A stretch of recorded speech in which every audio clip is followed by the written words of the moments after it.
Of all of the world's major economies, Turkey is probably in the single worst geopolitical position.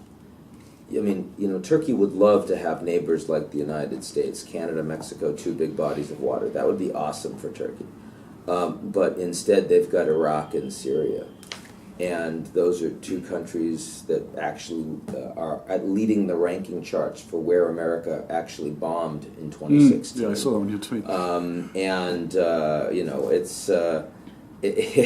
They're active wars. They are where ISIS have established caliphates that's led to millions of refugees streaming into Turkey.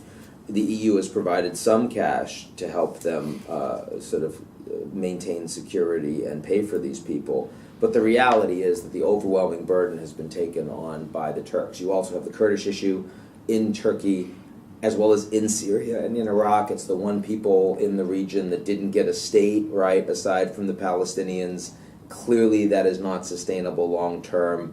But, the willingness of Erdogan to demonize the Kurds inside his own country and their political organizations as supporting terrorism, some of which is true, some of which is not, is a problem. Then you have the failed coup and the backlash from a authoritarian tendency in Mr. Erdogan, who has used that as an excuse to purge out literally over 100,000 individuals, from generals to police officers to school teachers to journalists to mayors, undermining the fabric of the institutions that exist in Turkey that once were seen fit to join the EU as a candidate member, and now might well get tossed out in the coming years, especially if they pass the capital punishment.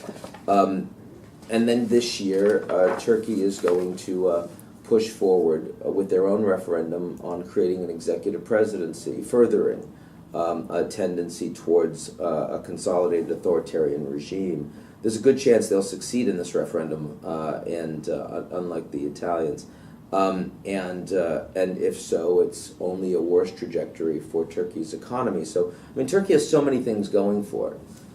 They have, a tremendously educated population with it's very cosmopolitan, and the demographics are pretty strong.